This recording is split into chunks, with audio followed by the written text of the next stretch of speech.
Hello students, last video में हमने gradient of a scalar field के बारे में सीखा था और उसका हमने कार्टेशियन कोऑर्डिनेट्स में डेरिवेशन किया था।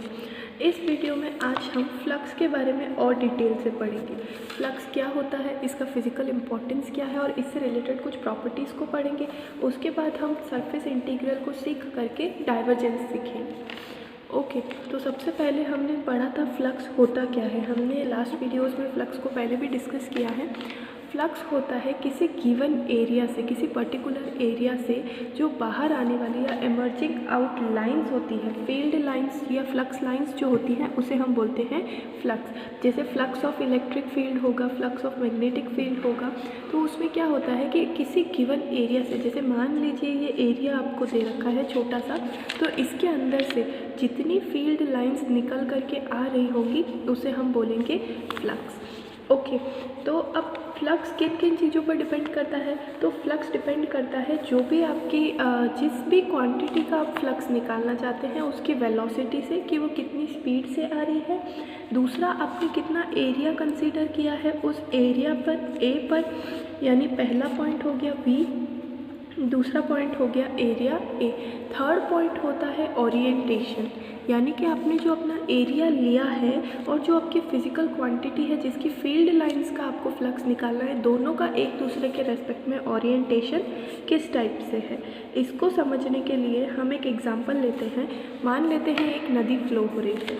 ओके, मान लिया एक नदी फ्लो हो रही है और हमने उसमें एक फ्रेम को रखा। फ्रेम क्या होता है? बेसिकली जिसमें बीच का पोर्शन खाली हो।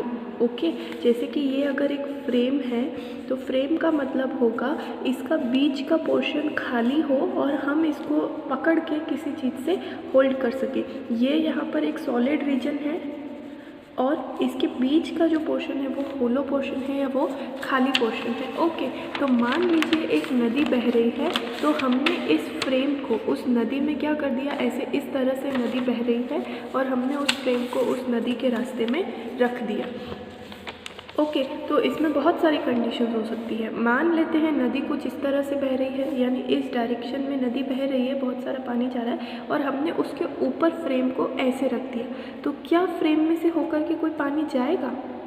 ठीक है। दूसरी सिचुएशन ये हो सकती है जब नदी ऐसे बह रही है और हमने इस डायरेक्शन में, ठीक है, ऐसे उसकी परपेंडिकुलर डायरेक्शन में हमने फ्रेम को रख दिया, तो अगर ये बीच का पोर्शन इसमें से खाली है तो ये पानी इसमें से होकर के गुजरेगा। ओके, बहुत सारा पानी इस फ्रेम में से होकर के निकलेगा। ठीक है। और पहली केस ये थी जब नदी इस डायरेक्शन में बह रही है और हमने फ्रेम को भी इसी डायरेक्शन में रख दिया, तो यहाँ तो जगह है ही नहीं जाने को, तो पानी इसके ऊपर और नीचे से होकर के बह जाएगा लेकिन इसके अंदर से नहीं जाएगा। ओके, और तीसरी कंडीशन हो सकती है हमने किसी एंगल पर रखा, नदी बह रही है और हमने उसे किसी एंगल पर फ्रेम को रख दिया, तो कुछ पानी अभी भी इसमें से होकर के गुजरेगा। ठीक है, तो अब हम पहले केस को स्टडी करते हैं जब नदी भी इसी डायरेक्शन में बह रही है और हमने फ्रेम को भी इस तरह से रख रखा है, तो इसमें से कुछ भी पानी नहीं जाएगा। अब क्यों नहीं जाएगा हम ये भी देख लेते हैं। ये जो सरफेस है, ठीक है, जो फ्रेम है उसके एरिया की डायरेक्शन कहाँ होगी? कल भी मैंने आपको एक वीडियो में समझाया था, जैसे कि अगर ये हमारी एक सरफेस है तो इसकी डायरेक्शन होगी आउटवर्ड्स, बाहर की तरफ, ऊपर की तरफ। ओके, अगर मैं इस सरफेस को ऐसे रख देती हूँ इस तरह से, तो ये जो सरफेस बनेगी इस तरह से, मैं अगर इस सरफेस को रख देती हूँ तो हमारी ये जो सरफेस है अभी भी इसका एरिया की डायरेक्शन क्या होगी? आउटवर्ड्स, यानी कि बाहर की तरफ। ठीक है, तो हमने क्या किया है, वेलोसिटी, कौन सी क्वांटिटी का फ्लक्स निकाल रहे हैं हम? नदी के पानी का, तो इसकी वेलोसिटी इस डायरेक्शन में है। ओके, लेकिन इसका फ्रेम का जो एरिया है उसकी डायरेक्शन बाहर की तरफ या ऊपर की तरफ होगी, यानी ये दोनों एक दूसरे के क्या हो गए? परपेंडिकुलर। इसको मैं ऐसे डिनोट कर दूँ, यानी कि आउटवर्ड्स, बाहर की तरफ। तो इन दोनों के बीच में जो एंगल हुआ वो क्या बना?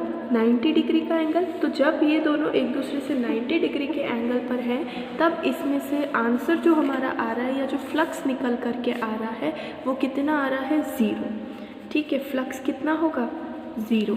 इसी तरह से दूसरी कंडीशन, जब हमने नदी के रास्ते में फ्रेम को ऐसे स्ट्रेट खड़ा कर दिया तो बहुत सारा पानी इसमें से होकर के जाएगा। अब इस केस में एरिया की डायरेक्शन किस तरफ होगी? आउटवर्ड्स, यानी कि बाहर की तरफ, इस तरह से बाहर की तरफ। और वेलोसिटी की भी डायरेक्शन कहाँ है? बाहर की तरफ, यानी दोनों सेम डायरेक्शन में हो गए। ठीक है ना। हमने फ्रेम को कुछ इस तरह से रखा है, कुछ इस तरह से इसके अंदर रख दिया और इसके अंदर से होकर के पानी बाहर निकल रहा है। ठीक है, तो वेलोसिटी की डायरेक्शन भी इस डायरेक्शन में हो गई और इसके एरिया की डायरेक्शन भी क्या हो गई? इसी डायरेक्शन में। यानी जब दोनों सेम डायरेक्शन में हैं, जब दोनों के बीच में एंगल जो है वो कितना है? 0, थीटा कितना है? 0, तब हमारा जो फ्लक्स होगा वो कैसा होगा? मैक्सिमम होगा। ठीक है, और अगर इस 0 से और इस 90 से 0 के बीच का कोई एंगल रखा है हमने प्लेन का या फ्रेम का, तो उसका फ्लक्स जो होगा वो इन दोनों के बीच में होगा। तो अगर हम इसका एक रिलेशन निकालने की कोशिश करें तो हमें पता चलेगा कि जब थीटा 90 है तो वैल्यू आ रही है 0, यानी कि मिनिमम, और जब थीटा 0 है तब हमारी वैल्यू आ रही है मैक्सिमम। तो ऐसा कौन सा फंक्शन होता है जिसकी वैल्यू 0 पर मैक्सिमम और 90 पर 0 होती है? ठीक है, तो इसकी यानी इस केस में पूरा का पूरा फ्लक्स इसमें से बाहर निकलता जा रहा है, यानी कि 1। तो ये जो फंक्शन होगा वो कौन सा होगा? कॉस थीटा, है ना, क्योंकि कॉस में कॉस 0 की वैल्यू होती है 1, यानी कि कॉस की मैक्सिमम पॉसिबल वैल्यू, और 90 डिग्री पर कॉस की वैल्यू होती है 0। तो ये दोनों जो चीज़ें होंगी, कौन सी चीज़ें? एक तो वेलोसिटी और एक एरिया एलिमेंट। ठीक है, ये इसके एरिया एलिमेंट की डायरेक्शन है। तो वेलोसिटी और एरिया एलिमेंट आपस में किससे रिलेटेड है? कॉस थीटा से रिलेटेड है। तो जो फ्लक्स होगा, मैं फ्लक्स को अगर Q से डिनोट करूँ तो जो फ्लक्स होगा वो क्या हो रहा है इस केस में? वेलोसिटी और एरिया के कॉस थीटा से रिलेटेड है ना। तो जो फ्लक्स होता है ये इन दोनों क्वांटिटी का क्या होता है? Dot product. क्योंकि जब हम किन्हीं दो वेक्टर्स के डॉट प्रोडक्ट को सॉल्व करते हैं तो वैल्यू आती है कॉस थीटा में। ठीक है, A dot B cos theta. ठीक है, तो ये हुआ फ्लक्स का फिजिकल मीनिंग, और ये जो हमारा फ्लक्स है वो कौन कौन सी चीज़ों पर डिपेंड करता है। ओके, अब अगला टॉपिक है हमारा सरफेस इंटीग्रल। सरफेस इंटीग्रल क्या होता है? सरफेस इंटीग्रल होता है, मान लीजिए हमारे पास कोई एक सरफेस है, कुछ भी शेप की सरफेस हो सकती है। अब हमें इस सरफेस से बाहर निकलने वाले फ्लक्स की वैल्यू को कैलकुलेट करना है। ठीक है, तो हमारे पास फॉर्मूला क्या आया है? जो भी हमारी क्वांटिटी, जिसका भी हम फ्लक्स निकाल रहे हैं, उस क्वांटिटी की वैल्यू हमारे पास होनी चाहिए और एरिया एलिमेंट की वैल्यू हमारे पास होनी चाहिए। लेकिन इसका एरिया हम कैसे निकालेंगे? तो इस केस में हम तो इससे रिलेटेड हम फ्लक्स को भी नहीं डिटरमाइन कर सकते, क्योंकि ये एक इर्रेगुलर शेप है, कोई रेगुलर शेप नहीं है। तो हम क्या करेंगे, ये जितना भी एरिया होगा या ये जो भी सरफेस दे रखी है उसको हम छोटे छोटे एलिमेंट्स में या अल्पांश में क्या कर देंगे? डिवाइड कर देंगे। ओके, जैसे हम डिफरेंशिएशन में करते हैं तो हम छोटे छोटे एरिया एलिमेंट्स में इसको क्या कर लेंगे? डिवाइड कर लेंगे। फिर किसी भी एक एरिया एलिमेंट से निकलने वाले फ्लक्स की वैल्यू को डिटरमाइन कर लेंगे। ठीक है, तो किसी एक एरिया से निकलने वाला फ्लक्स कितना हो जाएगा, जिसको मैं dq या d phi किसी से भी डिनोट कर सकती हूँ, छोटे एरिया से निकलने वाला फ्लक्स एलिमेंट से। तो वो किसके बराबर होगा? कोई भी क्वांटिटी, मान लीजिए हम किसी क्वांटिटी A के फ्लक्स की बात कर रहे हैं, तो वो क्या हो जाएगा? A डॉट dA, क्योंकि इस छोटे एलिमेंट का एरिया भी कितना होगा? dA होगा, और इससे निकलने वाला फ्लक्स भी कितना होगा? dQ होगा। अगर हमें इसकी वैल्यू पता चल जाए तो हम इसको इंटीग्रेट करके, इसका इंटीग्रेशन करके पूरे एरिया एलिमेंट की वैल्यू निकाल सकते हैं या पूरे एरिया से निकलने वाले फ्लक्स की वैल्यू निकाल सकते हैं। ठीक है, तो अगर हमें सारे इस पूरे सरफेस से निकलने वाले फ्लक्स को डिटरमाइन करना हो तो हमें कैसे मिलेगा? Q is equal to integration of dQ। ठीक है, तो Q will be equal to integration of A dot dA। ठीक है, और यहाँ पर इसको हम S लिखते हैं, यानी कि क्लोज्ड सरफेस के लिए, किसी भी क्लोज्ड सरफेस के लिए Q की वैल्यू किससे आएगी? उस वेक्टर की वैल्यू इनटू एरिया एलिमेंट को करने के बाद उसके इंटीग्रेशन से। ये जो इंटीग्रेशन हमें मिलता है उसे हम बोलते हैं सरफेस इंटीग्रल। क्या कहते हैं, सरफेस इंटीग्रल। इसको सरफेस इंटीग्रल इसलिए कहा जाता है क्योंकि इसमें हम एरिया के रेस्पेक्ट में इंटीग्रेशन को करते हैं, इसीलिए इसको हम कहते हैं सरफेस इंटीग्रल। ओके, तो हमने सबसे पहले फ्लक्स को समझा, उसके फिज़िकल मीनिंग को समझा और उसके कौन कौन से फैक्टर्स उसको अफेक्ट करते हैं उसके बारे में समझा। उसके बाद हमने नेक्स्ट समझा सरफेस इंटीग्रल के बारे में कि सरफेस इंटीग्रल होता क्या है। किसी भी वेक्टर क्वांटिटी का एरिया के रेस्पेक्ट में इंटीग्रेशन करना ही क्या कहलाता है, सरफेस इंटीग्रल। और सरफेस इंटीग्रल से हम किसी भी क्वांटिटी के फ्लक्स की वैल्यू को डिटरमाइन कर सकते हैं। ओके, अब हमारा नेक्स्ट टॉपिक है divergence of a vector field. Divergence of a vector field, जैसा कि मैंने आप लोगों को स्टार्टिंग में बताया था, इस चैप्टर में हम 3 ऑपरेटर्स को पढ़ेंगे। सबसे पहला था ग्रेडियंट, दूसरा है डाइवर्जेंस और तीसरा है कर्ल। और मैंने आपको ये भी बताया था कि जो डाइवर्जेंस, जो ग्रेडियंट होता है वो किसी स्केलर क्वांटिटी पे ऑपरेट करता है, लेकिन डाइवर्जेंस और कर्ल जो है वो किसी वेक्टर क्वांटिटी के लिए डिटरमाइन किया जाता है। ओके, तो अब हमारा नेक्स्ट टॉपिक है divergence of a vector field. तो डाइवर्जेंस क्या होता है, हमने पिछले टॉपिक में फ्लक्स की क्या वैल्यू निकाली। फ्लक्स को आप फाई से भी डिनोट कर सकते हैं, क्यू से भी डिनोट कर सकते हैं। ओके, तो हमने फ्लक्स की क्या वैल्यू निकाली, ए डॉट डी ए। ठीक है, ए डॉट डी ए हमने फ्लक्स की वैल्यू निकाली थी, integration of closed surface A dot D ए। ठीक है ना, तो अगर मैं इस फ्लक्स को पर यूनिट वॉल्यूम में निकालूँ, ओके, यानी अगर मैं पर यूनिट वॉल्यूम में फ्लक्स की वैल्यू निकालूँ जिसमें जो वॉल्यूम है वो टेंड्स टू 0 हो, यानी कि एक बहुत छोटे वॉल्यूम एलिमेंट के लिए पर यूनिट वॉल्यूम पे इस फ्लक्स की वैल्यू निकालो, तो उसको हम क्या बोलेंगे, डाइवर्जेंस। ठीक है, मैं इसको लिख के बताती हूँ। डाइवर्जेंस ऑफ ए, ए एक वेक्टर क्वांटिटी है, तो डाइवर्जेंस ऑफ ए क्या हो जाएगा, फ्लक्स यानी जो हमारा क्यू है वो अपॉन डी वी। ठीक है, per unit volume. Per unit volume का क्या मतलब होता है, वॉल्यूम से क्या कर देंगे, डिवाइड कर देंगे। लेकिन कंडीशन है एक हमारे पास, और वो कंडीशन क्या है कि limit D V tends to 0, यानी कि जो हम वॉल्यूम एलिमेंट ले रहे हैं वो बहुत ही छोटा होना चाहिए। तो इसको हम ऐसे लिखेंगे कि किसी छोटे से आयतन को या छोटे से वॉल्यूम को, आयतन अल्पांश को या वॉल्यूम एलिमेंट के अंदर से किसी गिवन एरिया से निकलने वाला जो फ्लक्स होता है उसे हम क्या कहते हैं, डाइवर्जेंस कहते हैं। ठीक है, तो ये हो गया हमारा डाइवर्जेंस। तो अगर मैं यहाँ पर Q की वैल्यू रख दूँ तो मुझे डाइवर्जेंस ऑफ A क्या मिलेगा, limit D V tends to 0 और closed surface integral of A dot D A upon D V. Flux को हमें सीधा सीधा वॉल्यूम से डिवाइड करना है, लेकिन वो जो वॉल्यूम है वो वी नहीं होकर के डी वी है, यानी कि एक बहुत छोटा वॉल्यूम। ठीक है ना, तो इसको हम बोलते हैं डाइवर्जेंस। अब हम आगे समझ लेते हैं कि डाइवर्जेंस का फिजिकल मीनिंग क्या होता है।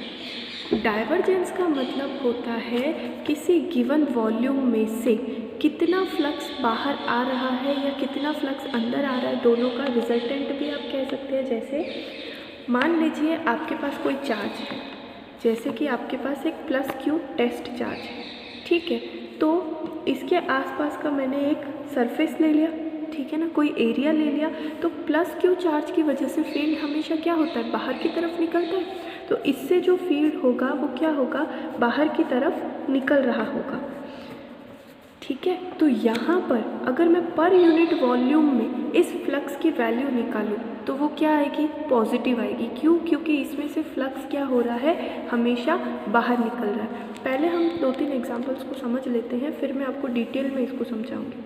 इसी तरह से अगर माइनस क्यू चार्ज हो तो फिर मैंने एक कोई एरिया ले लिया, तो क्या होगा, हमेशा कोई इसमें फील्ड जो है वो एंटर कर रहा है। माइनस क्यू अगर चार्ज रखा होता है तो इलेक्ट्रिक फील्ड की डायरेक्शन किस तरफ होती है, अंदर की तरफ आती है।